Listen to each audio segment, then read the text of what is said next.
Halo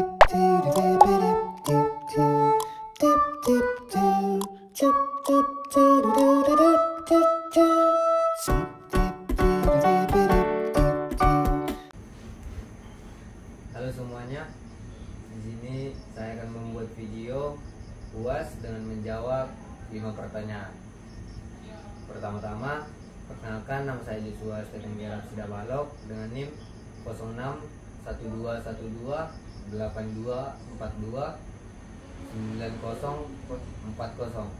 dan Perkenalkan, nama saya Kaisar Firdaus dengan NIM 06121282429046. Di sini saya sebagai pewawancara dan dia sebagai narasumber. Setelah bisa kita mulai, saudara Joshua? bisa Bapak Kaisar. Oke, kita masuk pertanyaan yang pertama ya. Ya, Nah, pertanyaannya, jadi setiap manusia adalah unik. Manusia diciptakan dengan berbagai persamaan dan perbedaan masing-masing yang membedakan dengan manusia lainnya. Budi adalah seorang siswa yang masuk ke SMK di kotanya tinggal. Siswa tersebut memilih masuk SMK karena saran dan pertimbangan dari keluarganya. Nah, keluarganya termasuk keluarga yang kurang mampu, sehingga akan kesulitan ketika ia mau melanjutkan ke jenjang pendidikan yang lebih tinggi. ya, Di sisi lain, sebenarnya ia tidak berbakat di jurusan SMK sekarang ini. Ia lebih berbakat di bidang komunikasi. Tapi untuk masuk sekolah komunikasi tentunya memerlukan biaya yang tidak sedikit, dan sekolah tersebut ada di luar kota. Nah, sebagai seorang pendidik, solusi apa yang akan Anda berikan kepada Budi sehingga dia bisa menerima keadaan ini dan memaksimalkan potensi yang ada pada dirinya? baik, terima kasih atas pertanyaannya, saudara Kaisar. Terkait kisah Budi ini ya, saudara. Jadi kisah Budi ini sebenarnya relate banget sama banyak anak-anak di luar sana ya. Kadang-kadang ya kita mengambil keputusan bukan karena keinginan sendiri, tetapi karena keadaan dan pertimbangan keluarga. Ya. Dan apalagi kalau kita membicarakan soal pendidikan nih, biayanya memang kadang-kadang menjadi tantangan tersendiri. Tapi tenang aja, selalu ada jalan, asal kita selalu berusaha dan mau menyerah sama keadaan. Kalau pendapatku sendiri nih, kalau aku jadi pendidik nih ya Pak, jadi saya akan mendampingi Budi. Hal yang pertama yang akan saya lakukan itu adalah mengajak ngobrol Budi dari hati ke hati supaya tenang gitu kan. Bukan pendekatan lah ya. Pendekatan begitu. Jadi aku mau dia tahu kalau perasaannya valid. Wajar lah kalau dia ngerasa kurang strike atau sama jurusannya yang sekarang. Tapi aku bakal akan mengajak dia melihat sisi positif dari situasi dia sekarang ini. Kadang apa yang kita anggap bukan passion kita, ternyata itu bakal penting juga Ya, untuk sebenarnya masa ya. depan, ya Pak, menambah inilah kegiatan-kegiatan kita. Ya. Nah, terus kalau aku akan bilang sama Budi, nggak apa-apa kok. Sekarang kita belum bisa di bidang yang kita mau. Tapi jangan sampai kamu itu membuat mengasah bakatmu. Jangan berhenti begitu. Oh, jangan berhenti jadi mengasah bakat yang dia punya lah ya. Iya. Iya, karena sekarang ini banyak akses banget. Banyak seperti platform gratis gitu kan, murah yang dapat dimanfaatkan gitu. Iya, banyak komunikasi. Nah, janganlah merendah diri karena sekarang ini juga bisa dimanfaatkan. Jadi pokoknya jangan sampai bakatnya itu mati cuma gara-gara nggak sekolah di jurusan yang dia Iya, mau. benar.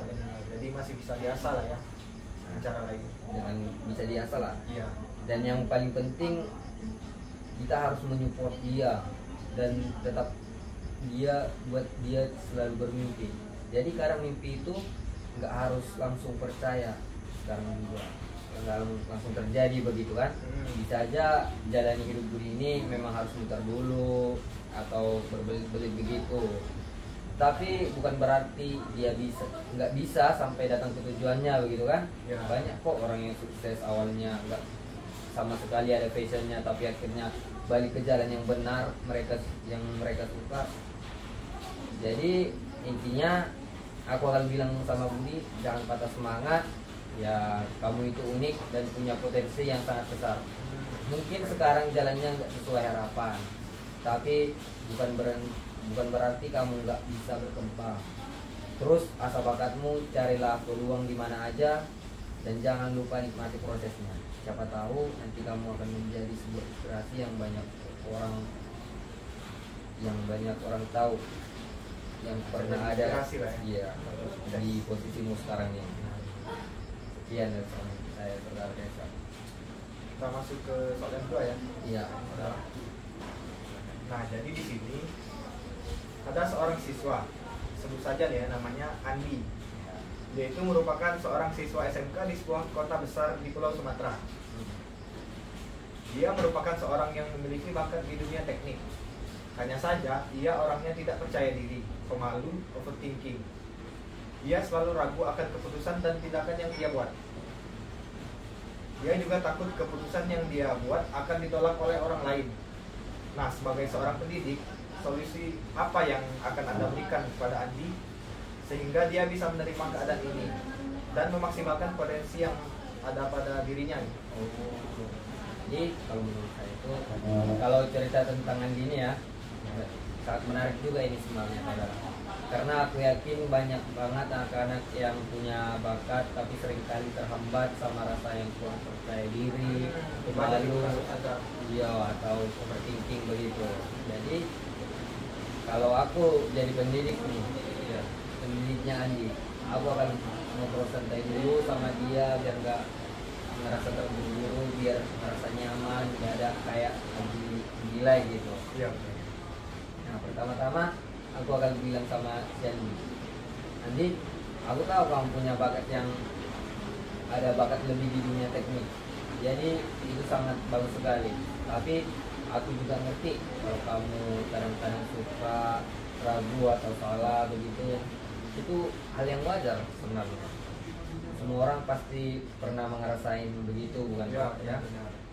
Bahkan orang-orang yang kamu anggap paling percaya diri sekalipun, kadang kita lupa orang lain juga punya rasa takut dan keraguan. Jadi cuman kita aja gitu. Iya, buat kita aja. Jadi cuman mereka bisa belajar buat mengelawannya. Nah, situ saya akan bakal ngajak Andi buat mulai dari hal yang kecil dulu.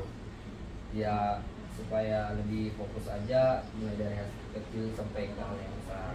Jadi dimulai dari hal kecil dulu ya. Iya.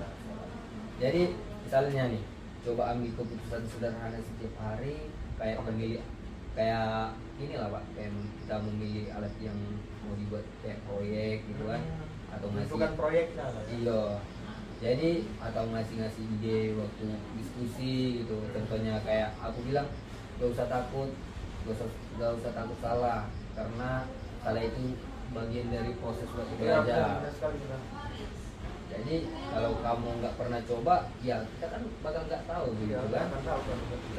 Kamu akan tahu gimana kemampuanmu sampai mana. Jadi di sini adalah tempat kita untuk belajar. Gak usah takut, karena takut itu adalah salah itu adalah awal dari sebuah proses. Gitu. Pasti ada salahnya. Iya. Jadi selain itu, aku akan terus membackup Andi buat lebih banyak latihan komunikasi.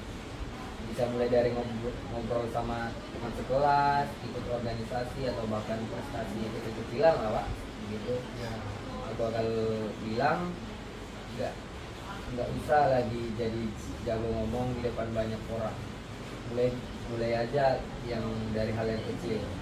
Lama-lama itu akan tumbuh terbiasa dan rasa takut itu akan berkurang. Ya, jadi dimulai dari hal kecil dulu.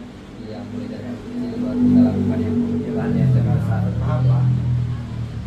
Jadi kadang-kadang rasa percaya diri itu tumbuh dari pengalaman dan keberanian buat keluar dari zona nyaman sedikit demi sedikit. Yang nggak kalah penting, aku bakal kasih support terus dan apresiasi terus setiap kali Andi berani ngambil langkah sekecil apapun itu.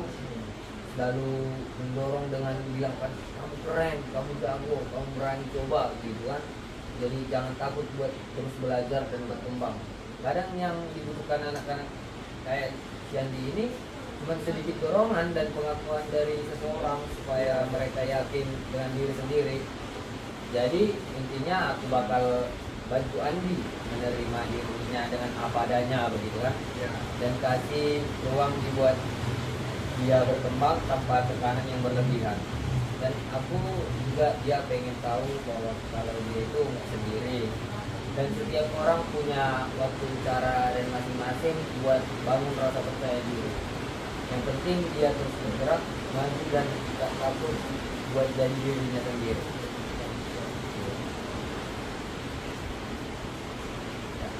Kalau kita lanjut pertanyaan berikutnya Pak. Nah, jadi pertanyaan yang ketiga ini, sini ada siswa SMK cenderung bersemangat ketika belajar yang bersifat praktikum. Sedangkan ketika teori, siswa menjadi kurang bersemangat, apalagi yang menggunakan hitung-hitungan. Oh, hitung-hitungan zaman sekarang memang susah. Ya, gitu. Nah, ada pepatah teori tanpa praktik itu lumpuh, dan praktik tanpa teori itu buta. Nah, jadi dua hal ini menegaskan bahwa pentingnya dua hal tersebut. Nah, jelaskan bagaimana cara Anda sebagai pendidik membuat strategi pembelajaran yang dapat memotivasi siswa dan membuat pelajaran menyenangkan bagi peserta didik agar pembelajaran teori dan praktikum dapat diikuti dan disenangi oleh siswa. Wah, menurut pendidik lagi nih ya saudara ya. Ya. Ya memang topik ini memang asik banget sebenarnya ya untuk dibahas. Soalnya saya juga pernah ngalamin sendiri gimana rasanya belajar teori yang kadang-kadang ngantuk, tapi kalau praktikum itu malah semangat gitu kan. Memang benar sih kata pepatah itu, teori tanpa praktik itu lumpuh, praktik tanpa teori itu buta ya kan. Jadi sebagai pendidik kita harus pintar-pintar nyari cara supaya kedua ini bisa nyatu dan bikin siswa tetap belajar semangat. Kalau aku sih kalau dekat sama dengan Andi ini ya, aku pertama-tama bakal coba bikin pembelajaran teori yang enggak melulu gitu, yang duduk dengar ceramah atau buku doang. Jadi aku bakal coba bikin teori jadi sesuatu yang relate di dunia mereka. Jadi misalnya kalau kita lagi bahas materi yang agak berat atau hitung-hitungan, ya aku bakal kasih contoh langsung gimana itu materi dipakai di praktik gitu. Jadi siswa nggak cuma ngerti rumus atau konsepnya aja, tapi juga tahu manfaatnya buat apa yang mereka kerjakan nanti. Terus aku juga suka pakai metode pembelajaran yang intelektif. Misalnya bikin kuis kecil-kecilan, diskusi kelompok, atau games yang berhubungan sama materi gitulah saudara. Jadi ini bisa bikin siswa jadi lebih aktif dan gak bosan gitu. Jadi kadang-kadang aku juga kasih tantangan kecil yang harus mereka kerjai bareng-bareng. Jadi teman-teman jika ada unsur yang kompetensi atau yang sehat tetapi tetap have fun gitu. Oh iya, jadi Tetap senang. Nah, supaya makin seru, aku juga kasih proyek kecil lah yang harus mereka kerjakan sekarang atau mandiri atau kelompok begitu. Misalnya bikin produk sederhana atau simulasi kerja yang melibatkan teori dan sekaligus praktikumnya. Nah, bisa digabung dia. Jadi mereka ini akan buat mereka itu merasa punya tanggung jawab dan bisa lihat hasil kerjanya sendiri. Selain itu, aku juga selalu kasih feedback yang positif supaya mereka makin semangat dan tahu apa yang harus diperbaiki. Ya nggak kalah penting kalau aku berusaha jadi pendidik, yang penting itu pendekatan dulu dan sama si siswa tadi. Jadi gampang diajak ngobrol begitu. Kadang siswa merasa nyaman, mereka nggak malu buat nanya-nanya atau curhat. Kalau ada yang nggak mengerti bisa ditanya begitu kan. Jadi aku juga sering kasih motivasi kecil-kecilan lah, kayak cerita pengalaman di dunia kerja, teknik, atau orang-orang yang sukses itu berawal dari belajar yang tekun. Nah, Intinya strategi pembelajaran yang aku pakai itu kombinasi antara teori yang dikemas menarik, jadi praktik yang menantang dan nyata itu, serta suasana kelas yang sportif dan menyenangkan. Jadi siswa nggak cuman belajar buat lulus ujian, tapi siap menghadapi dunia kerja dengan percaya diri dan penuh semangat. Sekian dari saya. Ya. Jadi kita masuk yang nomor 4. Yo, kami silakan saudara Kaisar untuk pertanyaan. Hidup itu unik, kita yang menjalani, Tuhan yang menentukan, dan orang lain yang berkomentar. Nah, berkomentar begitu ya, Iya. memang ada selalu ada gangguan gitu ya dalam hidup ini. Ya. Terkadang orang lain mudah sekali menilai sesuatu, padahal baru sekali lihat, baru sekali mendengar. Ia dengan mudahnya melakukan judgement. Judge gitu ya. Penilaiannya. Ada suatu cerita di mana ada seseorang siswa yang sedang menempuh suatu pendidikan di suatu kota. Orang-orang di sekitarnya itu bilang bahwa dia dengan sekolah tersebut akan membebankan orang tuanya gitu. Kayak membawakan orang tua jadi beban gitu ya. Ya. Sekolahnya tidak akan selesai karena kekurangan biaya serta omongan-omongan lainnya yang sebenarnya tidak enak untuk didengar. Nah, ini soalnya, jika kalian berada di posisi tersebut, apa yang akan kalian lakukan? Nah, jika posisi kalian sebagai pendidik, nasihat dan motivasi apa yang diberikan kepada siswa tersebut? Oh, memang untuk topik ini lagi sangat menarik juga kalau dibahas. Jadi gini, kalau aku berada di posisi siswa yang lagi menghadapi komentar-komentar negatif kayak gitu, aku rasa yang paling penting adalah tetap fokus sama tujuan dan mimpi sendiri. Kadang orang di sekitar kita suka banget ngejudge gitu, padahal mereka nggak tahu gimana perjuangan kita di balik layar. Ya, cuma gitu. bisa ngomong Gitu. Mereka cuma bisa lihat di luarnya aja, jadi cuma dengar sepenggal cerita, terus langsung kasih komentar yang kadang yang buat kita jadi down. Jadi kalau aku bakal coba dengerin dulu, tapi nggak langsung percaya sama omongan-omongan yang negatif itu. Aku bakal ingat lagi alasan kenapa aku pengen sekolah di situ, kenapa aku pengen belajar dan berkembang. Kalau aku memang ada masalah soal biaya, aku bakal cari solusi, misalnya cari beasiswa atau kerja part time gitu kan, atau minta bantuan orang tua sambil tetap berusaha sebaik mungkin. Intinya jangan sampai komentar orang lain itu bikin kita mundur atau berhenti berjuang gitu. Nah, kalau aku jadi pendidik nih dan punya siswa yang mengalami hal seperti itu, aku bakal bilang ke dia, "Hey, kamu jangan harus tahu perjalanan hidup ini memang nggak selalu mulus. Kadang orang lain nggak mengerti perjuangan kita, mereka cuma bisa lihat dari luar. Tapi kamu harus jalani, kamu yang tahu seberapa besar usaha yang kamu buat dan niatmu. Jangan biarkan omongan negatif itu menghalangi jalanmu. Jadikanlah ini sebagai bahan bakar supaya kamu tetap semangat. Ingat, sukses itu bukan soal cepat atau lambat, tapi soal konsistensi dan keberanian. Yang itu bukan tanda kelemahan, tapi itu tanda kamu masih peduli sama masa depanmu." Jadi intinya hidup ini memang unik dan penuh tantangan, tapi selama kita punya tekad dan niat yang kuat serta mau belajar di setiap pengalaman, nggak ada yang tidak mungkin. Jadi keep your head up, stay positif, dan terus kerja ke raih mimpimu. Orang boleh berkomentar, tetapi kamu yang pegang kendali hidupmu sendiri. Ini dari jawaban saya, saudara.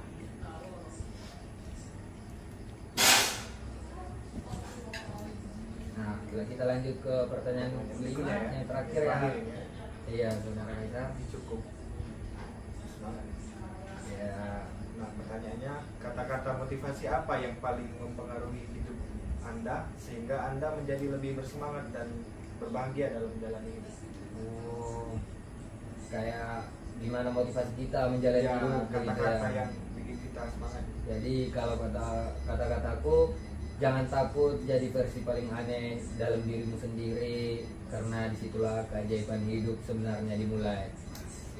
Karena kedengarannya mungkin agak nyeleneh ya, tapi serius kata-kata ini mengingatin aku buat nggak perlu takut atau malu jadi diri sendiri yang unik, yang kadang berbeda dari orang lain.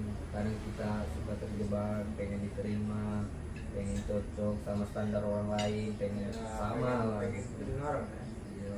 Sampai lupa sebenarnya keunikan kita itu yang buat kita itu spesial. Aku juga pernah ngerasa down karena merasa nggak sesuai sama ekspektasi orang tua atau standar sosial. Tapi pas aku mulai terima kalau aku nggak harus jadi orang lain, aku malah jadi lebih bebas dan bahagia. Jadi aku lebih berani ambil keputusan yang sesuai sama hati kita sendiri, yang bukan cuman buat nyenangin orang lain aja. Obrolan sama diri sendiri itu memang penting. Kayak bilang, kamu nggak harus sempurna, kamu cuman harus jujur siapa kamu sebenarnya. Ngomong sama sendiri, jangan malu gitu. Dari situ aku mulai belajar menikmati proses hidup, termasuk kegagalan dan kekurangan. Karena itu bagian dari perjalanan jadi versi terbaik diri kita sendiri. Jadi buat kamu yang lagi ngerasa stroke atau kurang semangat, coba deh ingat kata-kata ini. Kadang kita butuh izin dari diri sendiri buat jadi aneh atau berbeda, karena di situ kita bisa menemukan keajaiban dan kebahagiaan yang sejati. Hidup ini bukan soal ngikutin orang lain, tetapi soal bikin aturan sendiri yang bikin kita nyaman dan bahagia. Dalam banget. Ya, mana menurut Benar itu. Cukup tersentuh lah ya. apa? Sekian video UAS yang bisa kami tampilkan. Saya Joshua Stephen Gerard Sidabalok dan Saya Kaisar Firdaus. izin pamit. Terima kasih.